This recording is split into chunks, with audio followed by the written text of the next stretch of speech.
Welcome to the Business of Story, where we connect you with the leading minds in the art of business storytelling. Learn from best-selling authors, Hollywood screenwriters, makers, content marketers, and brand raconteurs on how to craft and sell compelling stories that sell. The Business of Story is brought to you by Oracle Marketing Cloud, helping businesses use the latest marketing technologies to tell their stories and connect with their customers. Emma, which provides innovative email marketing tools and services that drive brilliant results. Act Content Management Software, organizing all your prospect details in one place so you can prioritize your day and market more effectively. And by Convince and Convert, digital marketing advisors and counselors to leading brands and organizations worldwide. Convince and Convert helps you gain and keep your customers online. Here's your host, Park Howell. Welcome, everyone, to another wonderful episode of Business of Story. My name is Park Howell, and I am here to connect you with story artists, content marketers, brand raconteurs from around the world to help you craft and tell more compelling stories that drive your business, both internally and externally.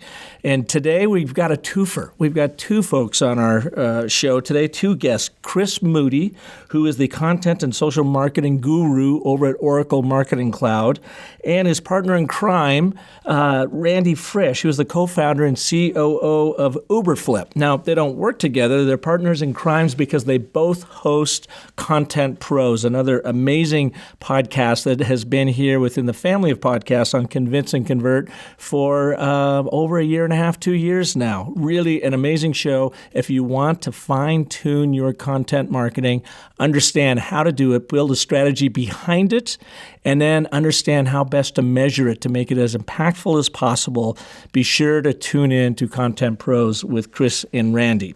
Now, on today's show, we're going to cover a lot of different things, not only about storytelling within your content marketing, but we're going to review like some of the 3 things that are really important that you need to know. Everything from understanding how to tie your content to the business goals and strategies of those generals there in the C-suite who you have to answer to. Putting a strategy together so you have a battle plan going in and can be successful in the maniacal nature of the online world and content marketing.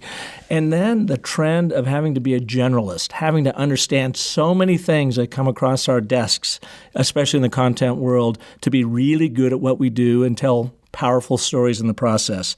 Last 2 really important points is how can you do a better job of understanding your audiences? And then let's bring this full circle back to you, placing you at the center of the story, the importance of understanding why it is you do what you do. So without further ado, let's jump into this week's edition of Business of Story with Chris Moody from Oracle and Randy Frisch from Uberflip. Hey guys, welcome to Business of Story. So happy to have you here. Thanks so much for having us. So Chris, Randy, you guys have been doing Content Pros, which is really an amazing podcast here in the Convince and Convert family of podcasts for almost a year and a half. What was the impetus for the show, and what is it that you're always trying to do within the program?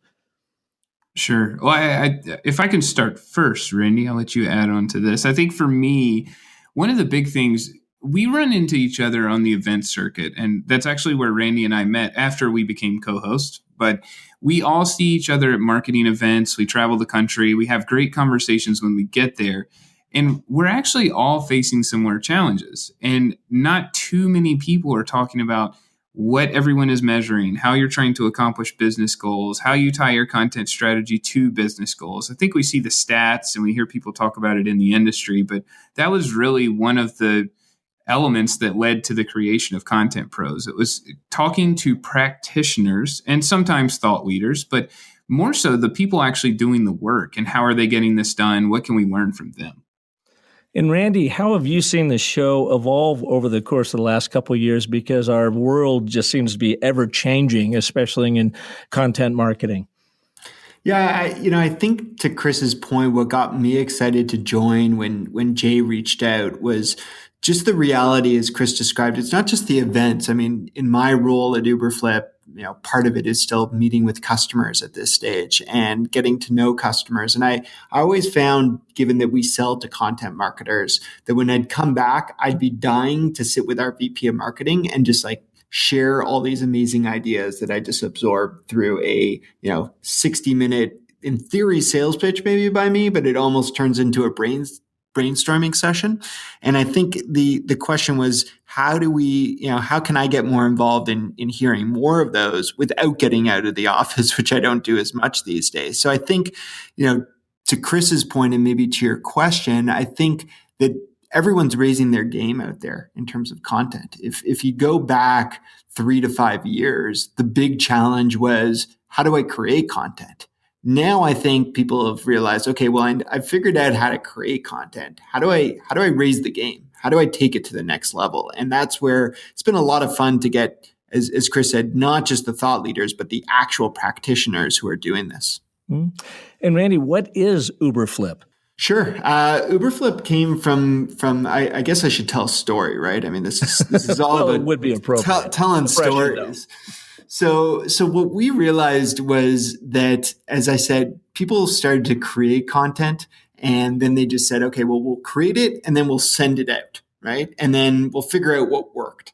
But they didn't really focus on what we call the experience here. And that's, when you think about it, that's the most important part. That's, what is your audience going to experience when they go through this? And, whether that's listening to a podcast, whether that's reading a blog, the experience is that front-facing experience that wraps the content and how you engage in that. And when you think about it, those different experiences that we go through really determine how engaged we stay, whether we become a lead, whether we become a customer, or whether, depending on the stage of the buyer journey, we stay involved. So Uberflip was born out of this idea of, how do we improve that experience? And what we do is arm marketers with a platform to start to curate the content to better target their audience with a better experience. So that's everything from, does it work on the device you're on at the very basic, but what content is recommended next? What information is being sent back to the marketer so that they can tailor that experience on an ongoing basis?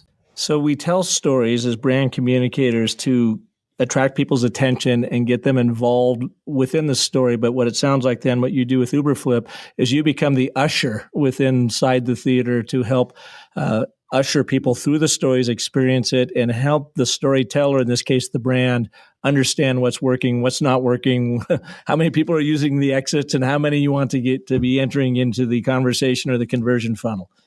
Yeah, I like that the analogy to the usher. I think the reality that we saw in the market is that there became this shift where the marketer all of a sudden wasn't just the storyteller, as they always were with brand messaging and what is my product marketing story. But now that they were telling stories that had to be more in that moment, how did they get those onto the website? How did they actually, package that all up and get it out the door? And one of the things that we saw was that marketers had no idea how to code. They didn't know how to design in the ways they wanted to. They were great at coming up with these stories, but they weren't necessarily great at working with the challenges of the web. And as all of us know as marketers, our best or worst friend is IT, right? We love or hate them depending on the time of day, and that's fair. They do a lot for us, but they can't necessarily be at our beckoning call. So what we decided to figure out is, how do we arm the marketer to not need that IT team? How do we arm them that they can whip up these stories, whether they're building something like a resources page on their website, whether they're going to a big event where they need to curate some content, or whether they're trying to help someone with more of an account-based selling approach where they need to go one-to-one and wrap 5 amazing assets to convert someone. All of these require marketing and technology, and we're kind of the bridge or the usher, as you referred to it, within there. Gotcha. All right, Chris, now over to the Oracle side. So we go from Uberflip, which is this young, nimble, growing company, to the mothership of Oracle. You guys, do a lot of amazing things. What are you doing within Oracle yourself, and how do you find storytelling playing out within the organization? Very nuanced questions there. So I'll try to address all of it within a company of 140,000 plus people. So, I joined Oracle Marketing Cloud, which was really the backbone of Eloqua. So when Oracle bought Eloqua, which is a leading marketing automation platform, they wanted to seek out to try to connect a lot of the dots for marketers and bridge some of that marketing software together. And there's also an app cloud, which integrates with tons of other amazing products, such as Uberflip, which is a partner.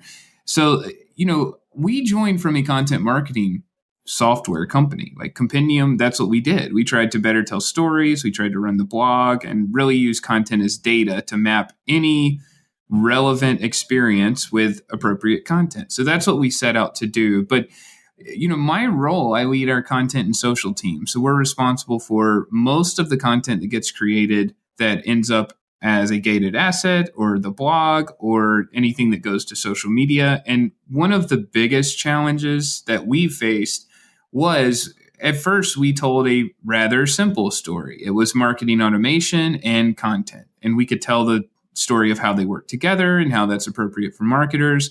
But since we've grown into various other products, right? We have amazing data products, we have social products, we have lots of other stuff that's broadening out our marketing suite. And really, we had to find a mission to get behind as a content team. And put very, very simply, our mission is to help marketers grow in their careers. And that's something that we take pride in, we can get behind, and we can kind of say, no matter what we do, the content we create has to be in an educational nature to solve problems, to help them get better at using tools, or to help them better understand an industry. And that's the torch that we really like to carry, because, we can get into the technology stack and the product. And luckily, there's another team that specializes in that. But at the same time, we really have to figure out how we're talking to our customers and our prospects and even folks who aren't going to be our customers, because there's definitely the notion of, a rising tide rise,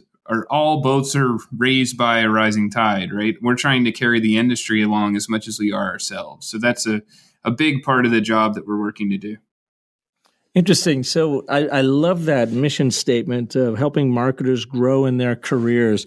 Can you, Chris, tell us what are a couple, three things, be they mistakes or challenges, that we all make as marketers out there online, and some of the ways to overcome those challenges, maybe through the work you've done before Oracle and now? Do you have some tips for us?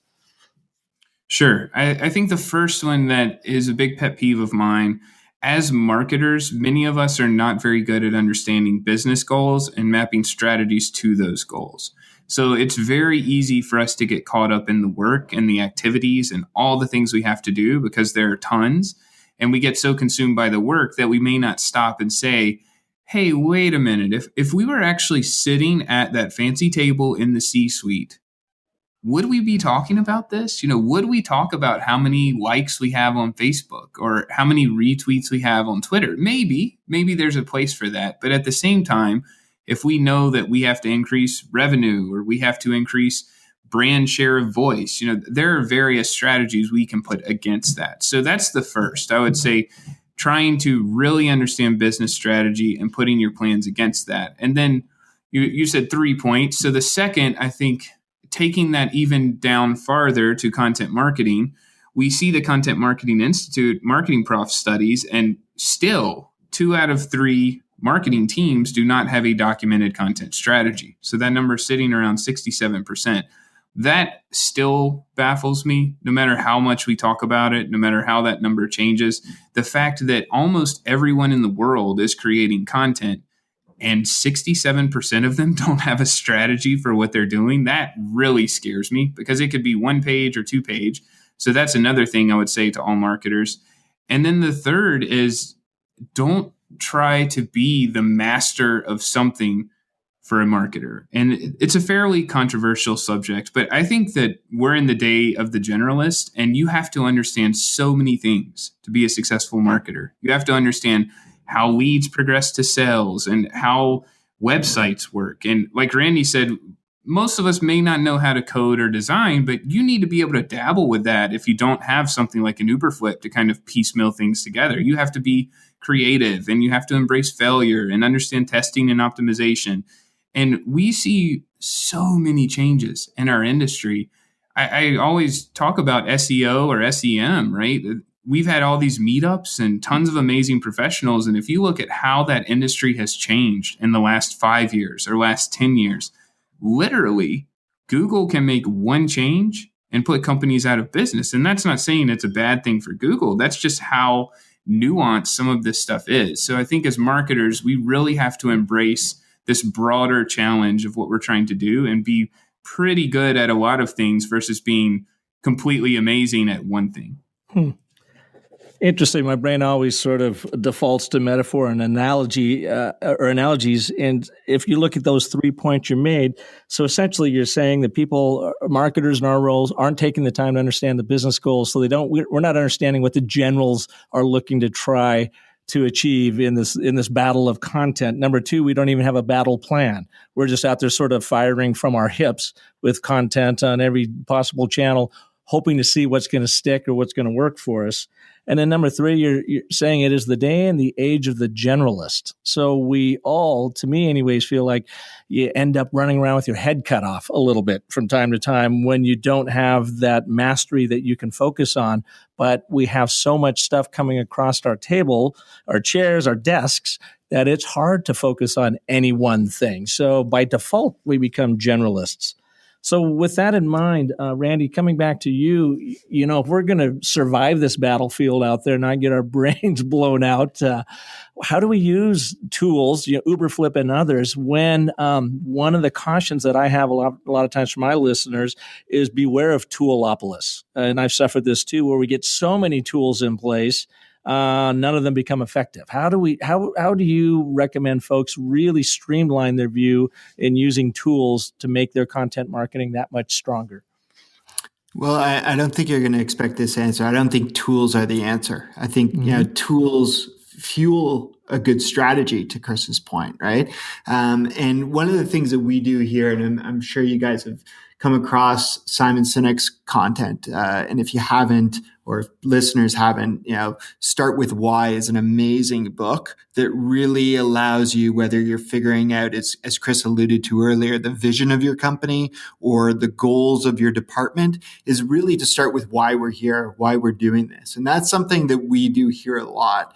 We did that as an exercise probably close to a year ago, as we were kind of looking to define our own business objectives here for the upcoming year. And we do that a lot of times when we take on any new strategic direction is, start with why. Why are we doing this? What's the goal? Once you have that, as Chris said, then you can start looking at tools that are going to help make you more productive. And I think the problem that I see too often is people buy a tool and then they expect that the answers are going to be there, right? And one of the best analogies that I heard, a guy provide in terms of the way people looked at his tool was, it's not, it's kind of like buying a gym membership. And you say to yourself, well, as long as I buy the gym membership, I'm going to look amazing and I'm going to be in amazing shape. Well, you have to actually have a plan as to what you're going to do at the gym. Maybe that means meeting with a trainer. Maybe that means,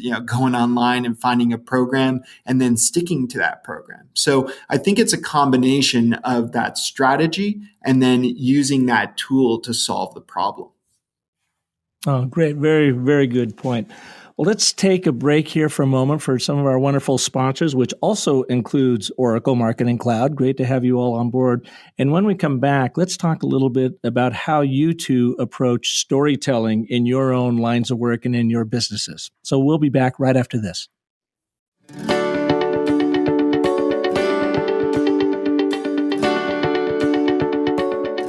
Are you keeping track of sales leads in a spreadsheet? Or worse, Post-it notes all over your desk? Well, there's a better way, and it doesn't involve spending a fortune on complex CRM software. For over 25 years, ACT has been the #1 best-selling contact and customer management software. It's super affordable and easy to use. ACT helps individuals, small businesses, and sales teams organize prospect and customer details in one place. It helps market products and services more effectively, and most importantly, ACT drives sales. So try ACT free for 30 days by visiting actstory.com and sign up for a chance to win a pair of Bose Quiet Comfort 20i acoustic noise canceling headphones, a $299 value. Again, That's actstory.com. Hey, I've got a question for you. What's the best call to action button color on your website? Yeah, you probably didn't see that one coming, did you? Well, what's the best shape and sizes of your CTA buttons? And what copy gets more clicks? You know, these questions have interrupted my sleep patterns for weeks now, until I downloaded a helpful new email marketing guide from Emma called Why We Click: The Psychology Behind a Great Call to Action. You'll learn how applying just a little bit of brain science can transform your CTA buttons into small but mighty conversion powerhouses. It covers the button color, copy, and placement that helps skyrocket click rates. Check it out at myemma.com/click. You know, Emma helps marketers everywhere send smart, stylish email newsletters, promotions, and automated campaigns, and help us all rest a little easier knowing our email marketing is doing its job. So check out their new publication at myemma.com/click. Welcome back to the Business of Story, where we have two great guests today. That's kind of an oddity for us, but these guys are really amazing. Chris Moody, content and social marketing at Oracle. Randy Frisch, co-founder and COO of Uberflip. And these two gentlemen have an amazing podcast called The Content Pros that are a part of the Convince and Convert podcast family, just like Business of Story is. And they were kind enough to have me on their program earlier. So be sure to be tuning into Content Pros. They will help you understand how do you get your stories out in the world? How do you get people to participate in your stories? And how do you move them into, converting them into not only customers, but evangelists for your brand and your product? So, Chris, let's start with you working with Oracle. I know on the show earlier on Content Pros, when you guys asked me about how do brands become better at storytelling, what are the challenges that you find in, number one, a very, very large organization to get them to buy into storytelling? And number two, the fact it's a technology organization. So you almost have two things going against you, in my experience, of getting these bright minds to really appreciate story, not defaulting to the soft skill of story, seeing it beyond being a gimmick and really using it to advance Oracle's mission. Well, I think the first thing I would say, the good news is we have a lot of really talented people here that are trying to figure out what works the best. And one of the big things that is a challenge for us, and we're trying to spin that into an opportunity, we're talking to multiple audiences. Like, you can call marketers, but it's very specific, the types of people we're selling to for various products. And not that everything is all feeds and speeds, but understanding their challenges and how to deliver a story that they care about is very different. So we've actually seen the creation of persona teams in the last 12 months, where now there are people that are very, very focused on the person that they're talking to and what do they care about, what motivates them, and how do we best engineer the story to fit that. And internally, I'd say, storytelling has become the most important aspect, because people still don't really know what a marketing cloud is, right? And we can throw around the terms and everyone's like, well, I know Adobe has one and Salesforce and Oracle. And, I hear IBM has a marketing cloud too. But if we really pull that back, everybody's like, what is a marketing cloud? So you have to tell the story of how things should work together and how data should be consistent. And a lot of the things that are reverse engineered to what marketers care about. So I think the genesis of this organization called Oracle Marketing Cloud had to be a story that we did match with products and solutions and people. So I think I really can't underscore the importance of story, whether that's what we say on the website or how we're presenting things to analysts or how we're talking to our customers or how we speak to folks at events. If we can't really tell the effective story of why they should care about this and why we think our approach works best or as good as anything else, then we're kind of dead in the water from the beginning. And it's interesting, that creation of persona teams. I mean, that is very much a 2015-16 construct. It just seemed like people, unless you were a direct marketer, did not pay that close attention to their audiences. And yet you can talk to every story artist who makes money, writing stories and creating stories for a living, is they always begin with their audience. Who in the world are they talking about and talking to? So with your persona teams, I mean, are they doing this full time? They're just completely focused on the different market segments and then really understand the stories that your audiences are living and then how you can connect your journey or your product with their journey? So it's not a 100% like FTE type approach, full-time employee, but it's the alignment of a cross-functional team. So it's kind of an overlay of a cross-functional team who has deep specialization in that market. So if we jump to what is Eloqua's market, right? Eloqua is mostly a B2B marketing automation platform.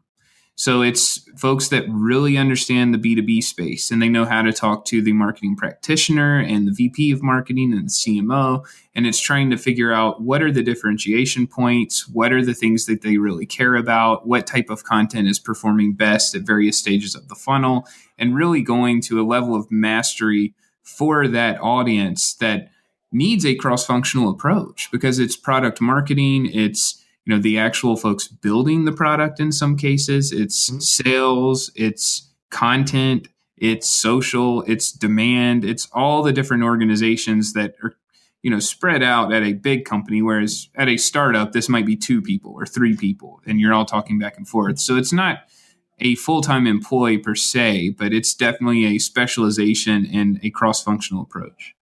Okay, one last question, Chris, for you before I jump over to Randy with the same questions. Tell us a time where you were in and you were promoting, pushing story, and you got pushback, because we all get that. You have to have had executives look at you cross-eyed like, oh no, where's he going with this? Just go sell them features and benefits and call it good. Sure. And I think it was actually a misstep on my part, which I'm not ashamed to admit. I joined and we were doing some amazing things already. There were people doing content and doing social. And, I tried to pull that in under the same umbrella and have content and social in the same team. And we started with a lot of strategy. Like here's what we're doing. Here's why we think it will work. Here's the content that's coming. Here's what you can expect from us. And that was the approach. We just led with here's what we're doing. Here's how we expect it to work. Here's how it worked in the past.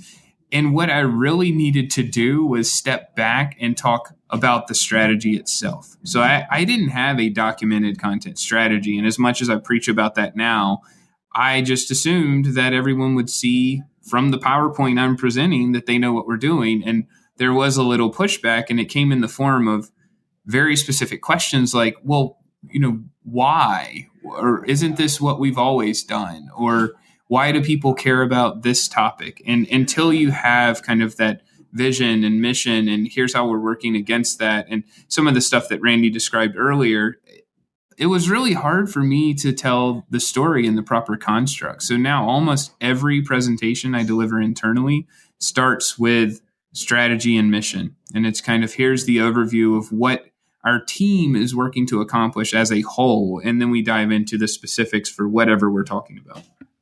Oh, yeah, I think we've all been there. We jump to a story and we don't know our audience or not in the right environment. And your story, Chris, thanks for sharing that, reminds me of a book I'm reading right now that if you haven't read it, I really like it. And it speaks about a person within the CIA that essentially had the exact same experience you did when she was trying to get the CIA to bring all of their content online so that they could all share it around the world. And the book is Adam Grant's book called Originals: How Nonconformists Move the World.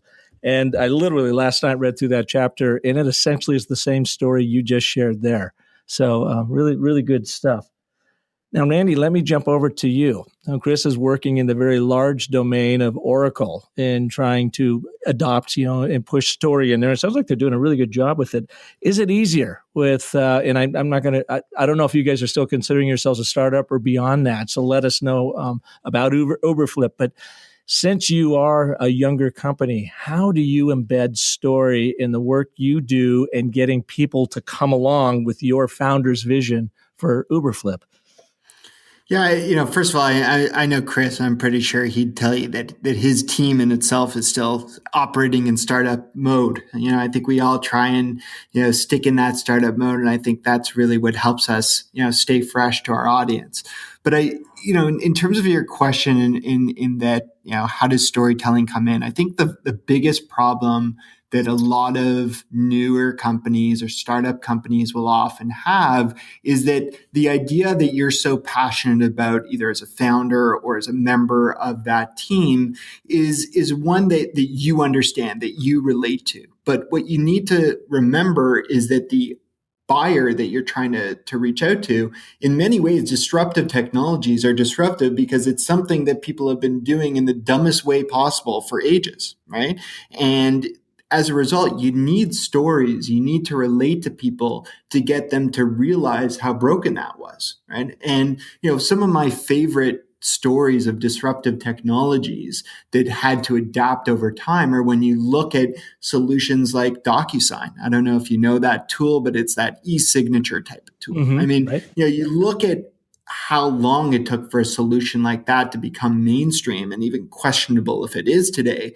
They had to show people how broken life was. I mean, that we would scan a document, we'd then email it, then we'd print it, and then we'd sign it, and then we'd scan it again, only to email it back in the first place. I mean, the story there of what you were going through, the pain that you were going through, is a story to tell to make people realize, oh my gosh, this was so ridiculous, right? The same can be said with, car sharing services today, like Uber or Lyft, where, people in the past used to, go half naked to their window to see if their taxi was there because they were scared that they would miss it, right? I mean, you almost had to point out how silly that was. And, we're doing that today. I mean, Chris and Oracle have done a great job at doing that over the years to educate us on marketing automation, right? Marketing automation was this crazy concept at first, and it took time for them to educate on that. And, Eloqua,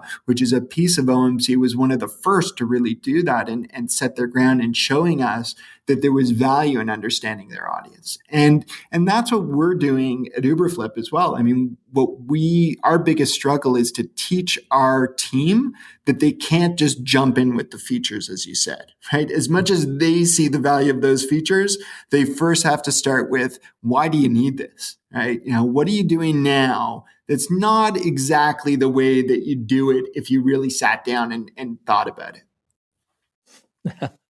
Good point. So what is, Randy, one of the things that you see your customers are constantly having to overcome that Uberflip helps get them there? And I don't mean this to be, a commercial for Uberflip, but what is that one Achilles heel, that DocuSign moment that we have to wake up to that says, oh, I got to stop doing it this way?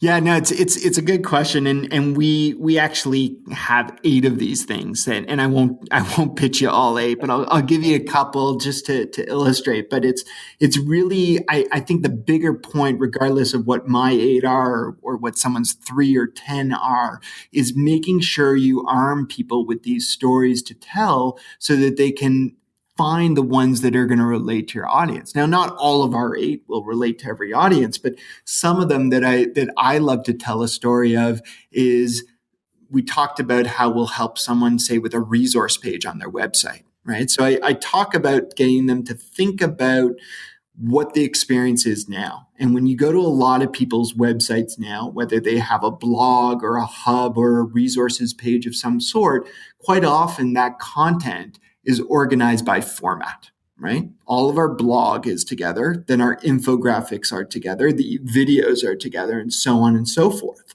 Whereas when you think about our audience, do they come to our website and say, you know what, I'm going to figure out what these guys do by watching videos? No, they probably come to your website because they heard you're the thought leader in some sort of discipline. And instead of organizing content by format, organize it by topic, organize it by problem that your audience may be running with. And the reality, again, is that we're only doing this because this is how we've easily gotten content over to the IT department to get up onto our website. But if we can take that control and we can manage that day to day, think how much more powerful we can be. So it's essentially removing these silos and moving to much better context, better targeting. So again, it's not so much what the problem is. It's the ability to allow someone to relate to those problems and make sure that everyone on our team doesn't take things for granted. Yeah, real interesting. It always comes back down to understanding that audience, have empathy for what they're going through, and then relate to solution. Like we mentioned, setup, problem, solution. It's the basic structure to story. When we come back from a content pros standpoint and both of your works with the online community, would love for you to share a tip, 2 or 3, with how you have seen it, or how brands can help get their own story straight. What do they need to do to get that straight, and how do they get people involved and participate in it? So let's cover that big topic quickly when we come back right after this. Hey, if you like what you're hearing here on Business of Story, then you are going to love Definitive, the email from Convince and Convert that many marketers say is the most useful resource around. Each day, the team at Convince and Convert picks a topic and sends you the 3 best resources ever created about that topic. It's topical, it's timely, it's useful, so go to definitivedigest.com and subscribe for free right now. To tell effective business stories means to truly understand your audience, beckon them in with a story they care about, convert them into a customer, and then nurture that relationship for lifelong brand bonding. That's not always easy to do, but marketing automation has made it easier than ever. The challenge is, how do you take all that data and turn it into drama? Well, the marketing gods over at Oracle Marketing Cloud have done that for us. They've created this easy-to-read and easy-to-digest guide called Marketing Automation Simplified Guide. It offers an introduction to the 5 tenets of modern marketing and breaks down the tips marketers need to know to automate and optimize. This includes data in targeting, email marketing, lead nurturing, lead scoring, content marketing, and sales enablement. So to get your free Oracle Marketing Cloud guide, Marketing Automation Simplified, go to bit.ly/Oracle Automation. That's bit.ly/Oracle Automation, and start getting your brand story straight. Welcome back to Business of Story, and our guests today, Chris Moody with Oracle, and Randy Frisch, co-founder and COO of Uberflip, and the 2 gentlemen that bring you content pros every week at Convince and Convert. Part of the family there, as is Business of Story podcast. So Randy, you guys have been great today. I appreciate all the information you're sharing. Now, what tips, techniques do you provide or share up with your listeners and your customers on how they can get their business/brand stories straight, and more importantly, how to connect and get their audiences and customers involved and participating in those stories? Yeah, absolutely. It's definitely a tricky question. I think the key that you're touching on, though, is synchronization. And Chris is going to have different challenges that he can talk to you in a much larger organization like Oracle. But some of the things that we still do today that I encourage people to do is to make sure that you have weekly meetings from the different disciplines from your department. So as an example, our marketing team and our business development reps, which are the ones who are talking to customers to try and get them excited about what we do, they have a weekly sit down where they talk about what is the feedback from customers, what content would help them to better arm them in some of the follow-ups, and in turn, marketing team talking about some of the assets that they're creating and providing to them. So little things like that, and those have to happen not just between those 2 groups. We have that same type of meeting happen between the marketing team and the success leaders in terms of those customers who are already engaged. So I think it's really the key is that collaboration within the office. And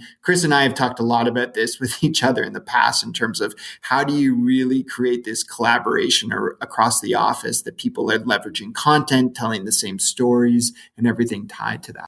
Yeah, the idea of synchronization and coordination is, I like that a lot, just to get, it's almost like an editorial meeting that they have to do every week. So they're thinking like this as a publisher might of their content.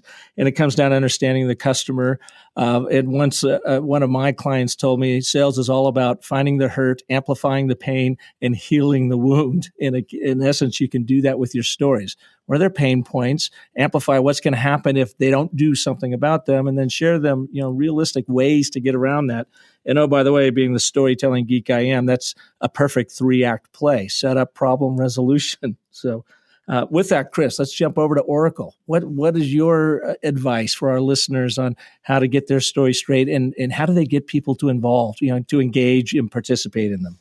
I think the first thing is something that people probably gloss over, but really having a mission and standing for something greater than just the work you do.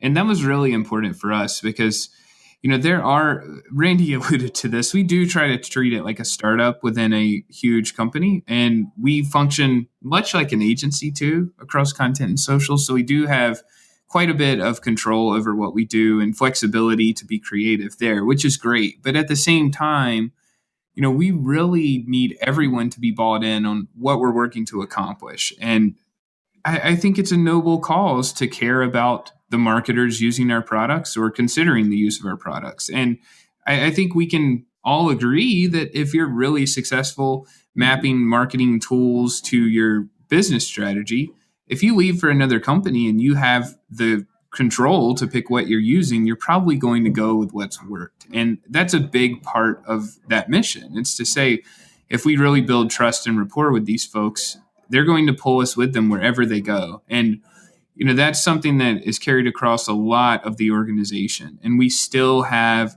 what is mainly a user conference. I mean, it's Modern Marketing Experience. So we have Jay Baer keynoting this year, or well, actually not technically a keynote. He's kind of the MC and doing a lot of other things this year. But, we do have some thought leadership stuff there, but at its core, it's a user conference. It's people using the products, all coming together and talking about tips and tricks and best practices. And that's what Eloqua did years ago. And Responsis, another acquired brand, that's what they did years ago.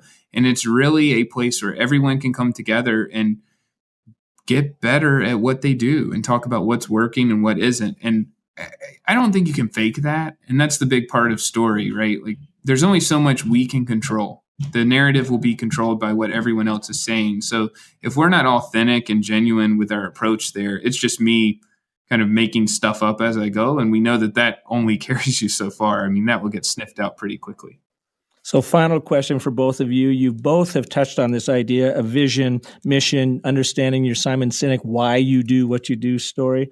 So what's your mission and vision for Content Pros? Why do you guys get together every week and put that show out there? How are you trying to make the world a better place in the process? Well, for me, I think, content marketing is still relatively new. I know that Joe Polizzi's been talking about it much longer than everyone else, but I mean, we're quick to shrug things to the side and say like, oh yeah, social was a fad, but social is just part of it now. It's in our DNA. We're social and most of our customers are social and you have to embrace that. I think for me, I really care about hosting conversations with people doing amazing things. And whether they're a customer, a partner, or using a competitor, which we've had plenty of folks that plug competitors on the show to what Oracle does. And that's completely fine. I think for me, and I'll let Randy jump in on this too, I really care about marketing. I care about our industry. I care about the perception of our industry. And the more we can highlight people doing amazing things, not everyone will write a book. Not everyone will host a podcast. Not everyone will work at a huge landmark company that's great on a resume. But that doesn't mean they're not doing amazing things. I mean, we've had conversations with people most have never heard of that have a better mastery of their strategy and how that applies to content than I do. And that's amazing. And I love having those conversations. So that's the biggest part for me. Awesome. Randy? Yeah, for me, I think it's that startup mentality that lives in content marketing in its very essence, right? It's, Chris, you quoted Joe at Content Marketing Institute. I always go back to the definition that they have for content marketing, which is creating and distributing valuable, relevant, and consistent content, right? It goes on a little bit more of a mouthful than that piece, but that relevant part always gets me excited, right? It's the fact that it's always changing and the fact that you can do something disruptive to break through. And, when I was growing up, I started to hear, well, it's really tough to start a company or break through today because you need so much capital, to buy land or to invest in infrastructure. But, we've seen that evolve. And I think the same thing is happening in content marketing. It's a way to hack through all of the noise that's out there, all of the old media approaches that we've seen that cost a lot of money to build a brand, where if you're really taking the time to understand who your audience is and find new techniques, then you can be that next big thing. And that's, I think, what excites me to be part of this and to be involved in Content Pros. We're really hearing from people who are taking a relevant, fresh approach to break through. Well, it's awesome, and I wish you all the luck as you continue bringing these great guests to our ears through your podcast. And I really enjoyed being on your show earlier. Thank you so much for taking the time to be on Business of Story. I hope to see you guys at Social Media Marketing World. If not, run into you sometime soon somewhere. Thank you so much for your time. Thanks for having us on the show too. Oh, you bet. And thank you all for listening to this edition of Business of Story. Come back next week when we will have another amazing guest, either on the story artistry side, or in content marketing. I'll keep you guessing until next week. And in the meantime, if you like what you're hearing here, please visit iTunes and give me a rating and a review. And if there's anything you'd like for me to cover, feel free to reach out to me at park@businessofstory.com. And while I've got that at the top of my tongue, businessofstory.com, go ahead. Visit there. I've got lots of tools for you to use, free online tools to help you get your story straight and learn, as I have learned from many, many content pros and story artists around the world, on how to really touch, connect, and meet people on their terms through the powerful stories we tell. So until next week, have a wonderful life. Thanks for tuning in to The Business of Story. Don't forget there are terrific free storytelling resources for you at thebusinessofstory.com, where you'll also find the complete show archive. The Business of Story is sponsored by Oracle Marketing Cloud, Emma, ACT, and by Convince and Convert, and is produced by Convince and Convert Media. Find more great shows like The Business of Story at marketingpodcasts.com, the first search engine for marketing podcasts.